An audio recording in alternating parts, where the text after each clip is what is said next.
Hello there, my friends, and welcome back to another episode of TA with MK. My name is MK, and in our last episode / training video, we talked about how we're going to show you my process of setting up a chart, and if you're brand new, kind of what charts to look at and how to set up, your very first chart.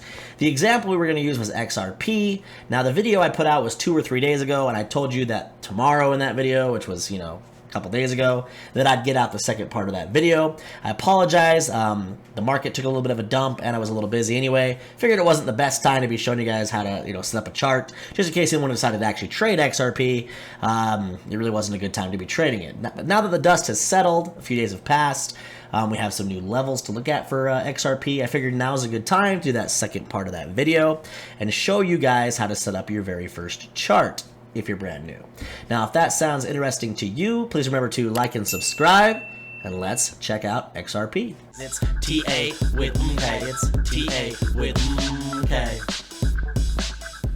Now, I did want to quickly mention that I'll leave a link in the description to that first video. Now, if you are brand new to trading, I would recommend watching that video first.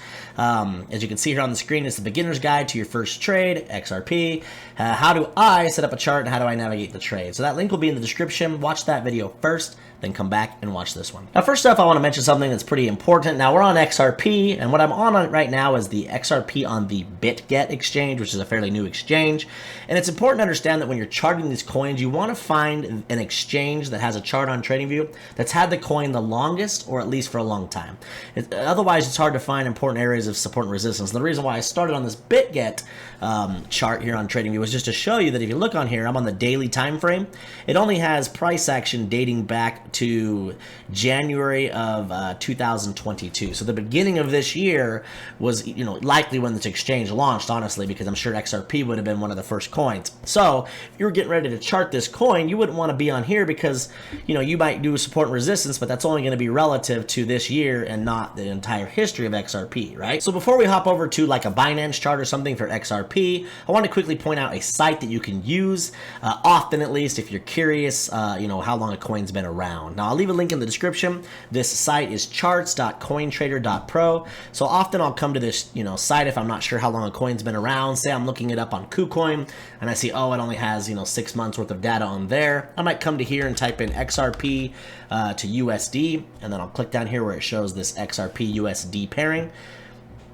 And then I can look on here and change it to, like, in this case, I'll do like the weekly, and I'll be able to see, oh, okay, this has price action dating a lot further than just this year. So say you never knew anything about XRP, you didn't know that was one of the dinosaur coins that have been around a long time, you could come here and look it up and go, oh, okay, it's been around, according to this, at least since 2013. And so that kind of helps you have an idea that, the coin's been around longer. Now, that being said, I really don't care too much about history of a coin past, the last major bull run, which was, the 2016-2017 bull run.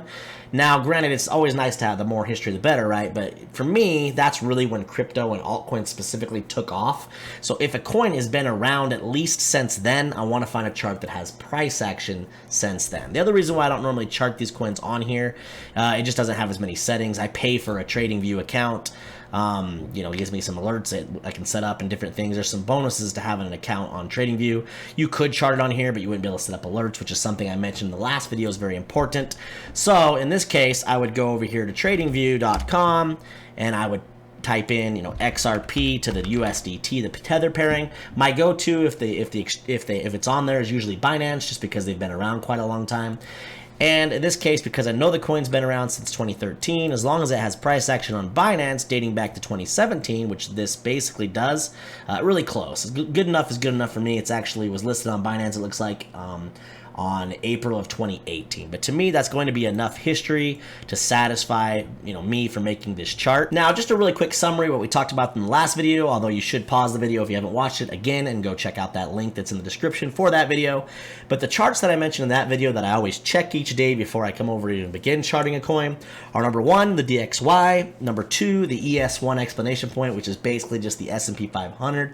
It's just the E-mini futures, which trades 24/7. And then I always check Bitcoin Bitcoin. If you're not trading Bitcoin, you need to understand that Bitcoin drives the altcoin market, the crypto market, I should say. So, I bring up the CME chart. So those are the 3 charts that I always have open at all times. And before I even bother charting a coin like XRP, I've already checked those. And we'll come back full circle once we're done charting this coin to kind of show you my mindset of how I use those to then determine exactly how I'm going to trade XRP. Okie dokie. Now, the first thing that I do is I go to the highest time frame on TradingView that will fill my screen up easily with the candlesticks. So what I mean by that is on XRP, where it's been around long enough, I can switch it to weekly, and you can see that I've got, a full screen worth of price action still. Now, if I was on a coin that only been around since the beginning of this year or something, or just came out last year during the bull run, most likely I'm going to start more like on a daily time frame, because a week might only give me a tiny little amount of candlesticks. I want several hundred candlesticks to work with so that I can find significant areas of support and resistance.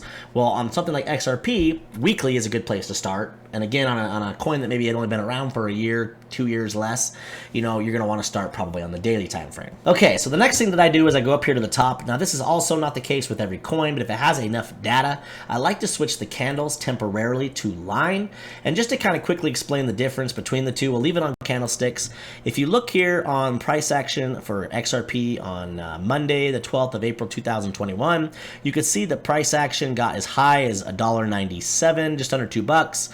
And then if you look and you zoom into the body of that candle, you can see that the body closed at about $1.41. So a candlestick will show you a wick, which is the highest the price got during, in this case, the week, because that's the time frame we're on. But the price action or the body closed at $1.41, right? Whereas if we switch over to the actual line, it's only going to show you where price action closed. So now we're back on that 21st. It's only showing the $1.40 or the $1.41 area. Now, the reason I like doing this is I like to kind of have an idea of what significant areas on these higher time frames that price action opened and closed. In this case, closures matter to me, just because then you can have an idea, on these higher time frames, whether or not if price is pushing above it in the middle of a week, but then maybe the week closes and it's back below it, I can look back and go, okay, it spiked above that area, but the bears pushed price back down below that area, which was a significant area on a weekly closure. Hopefully that made some sense. If it didn't, sorry. But anyway, this is really only relevant on these really high time frames. But what I'm going to do is I'm going to look for areas where if I put my cursor and I see this horizontal line, where I see at least 2 or more touches. So for example, if I click Alt-H right here on the screen, you can see if I draw here that I have 1 touch here as resistance, 1 touch there briefly as support. Now you'll understand if you've watched some of my videos in the past that I always talk about support and resistance as a zone, and you're going to see when I switch back over to candles at the end how I kind of come up with these zones. But anyway, you got this barely wicked above it here, so it's not perfect, but this one here is pretty darn good, and these 2 bounces of support are pretty darn good. So really you have 1, 2, 3, 4, and 5 perfect touches, and then you have one that was just above it, down here it was just below it, but you could tell that's a major area of support and resistance throughout XRP's history. So the next thing that I'm going to do, which is very important as you go along here, is you're going to choose a color for each major time frame that you chart, and be consistent with this so you can remember, even when you're zoomed in and you see price action come across this color, you can know which time frame that's relevant on, because at the end of the day, price action doing something on a 1 hour support and resistance doesn't mean that much as it does a weekly support resistance, which in this case, this major area we've identified, which is right around just under 60 cents. I'm going to click on that, and I'm actually going to change the pixels of it to 2 just to be a little thicker. And then the color that I like to use for weekly support and resistance is the color blue. All right, so then just continuing on, I'm going to go ahead and identify some other areas that have at least 3 touches or more. And I'm going to go ahead and click Alt-H right along in here. And you can kind of see, we can drag this a little bit better, but you can see that this area here was support twice most recently. Back in here, it's been resistance 1, 2, 3 times. And while this is not perfect, it's very close. And again, I'll always emphasize support and resistance is more of a zone than an exact price, but clearly around 30 cents has been another significant area throughout XRP's history. And then if we go up here again and hit Alt-H around here, you can see this was resistance, resistance here, resistance here, resistance here. You'll sometimes find that some areas act more as one or the other. Sometimes they're not very strong support in this case, but clearly this area around 47, 48 cents on a weekly time frame has been strong resistance in XRP's past. So I'll go ahead and mark that as well. Alrighty, then I went ahead and marked a couple of extra areas, and now we're gonna go ahead and switch it from the line back over to candles. And what I do now from this point on is I just want to check and see if I need to slightly adjust any of these areas based on the actual candles, or potentially add a second line in a similar area to create, my zones. So I'm looking back here at my first line that I added here, and I can kind of see that for the most part it's acted pretty accordingly with the way that it closed. You can see that price action has bounced a couple times along in here. It was resistance here, support,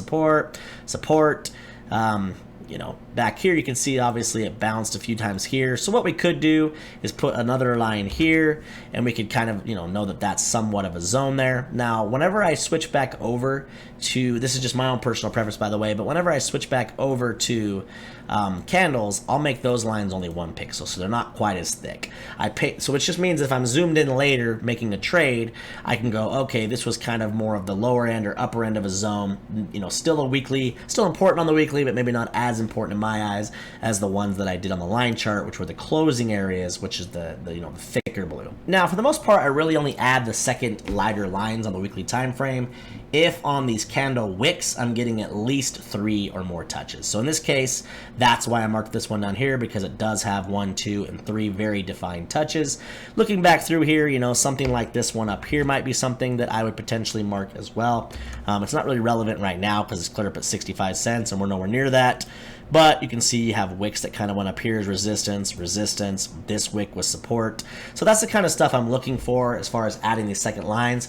But don't overdo it. If you're getting less than 3 touches, don't worry about it. And if the 3 touches aren't super defined and clear, again, don't worry about it. Okay, so the next thing I've done is I've moved over to the daily chart, and this is something that's very important, at least as far as how I chart a coin.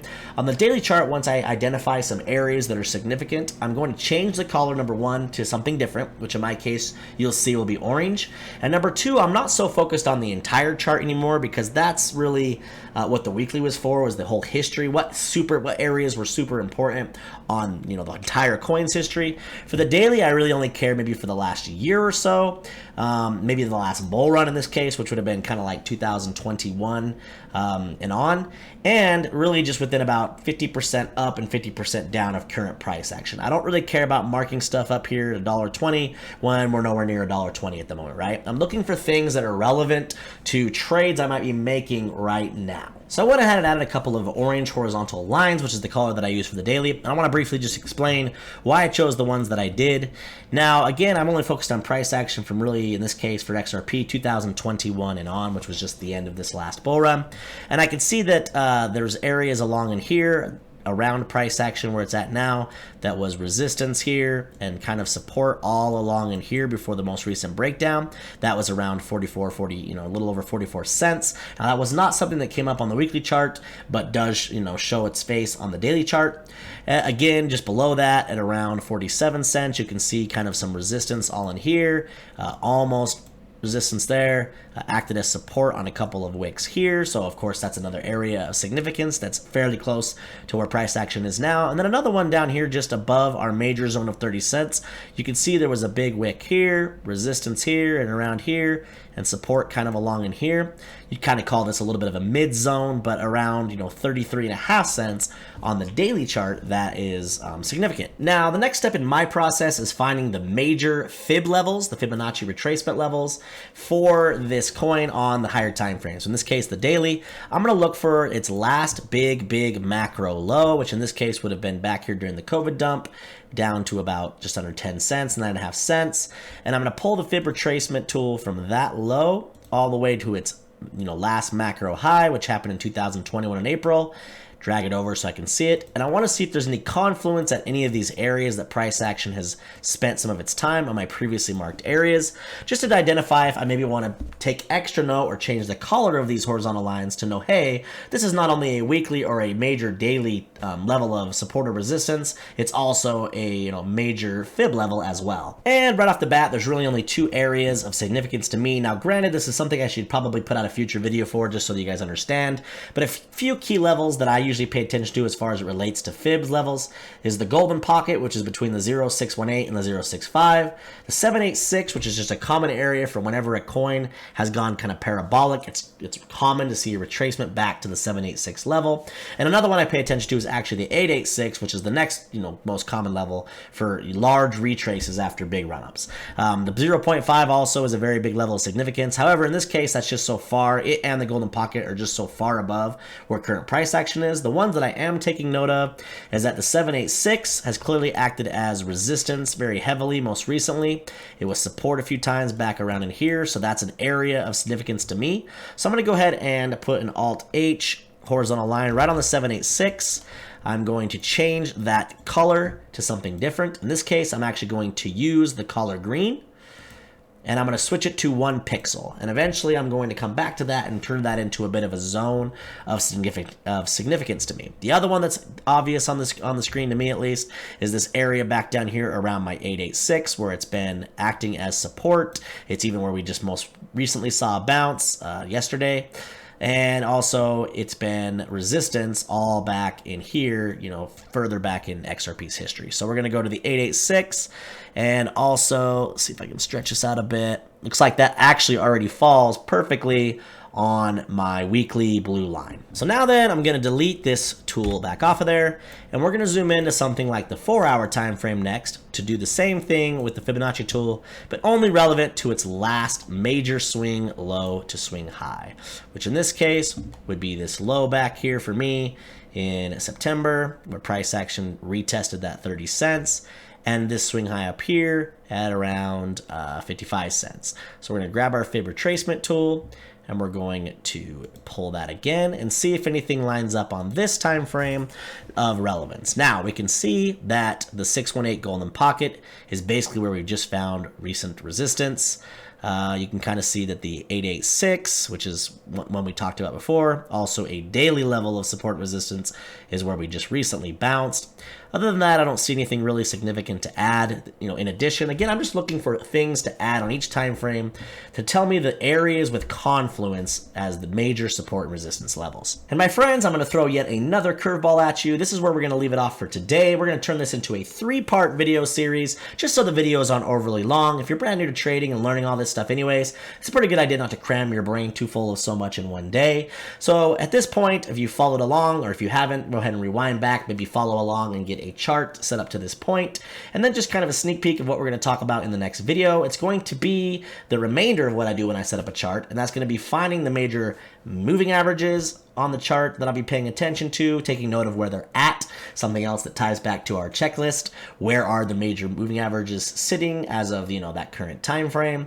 Also, how would I set up my targets? What would I be looking for? Are there any patterns or major trend lines we're looking for? And then once I've identified where I'd like to enter a trade, I'll set some alerts. We'll talk about my criteria for entering and exiting the trades. We'll set up some targets, and then we'll also show you where and how I use a stop loss. So hopefully you guys will come back for the next video to check out the finish of that. Don't be too mad at me for splitting this into 3 parts. Love you guys. Thank you guys so much for stopping in and checking out my videos. As always, if you're enjoying the content on your way out, please remember to like and subscribe.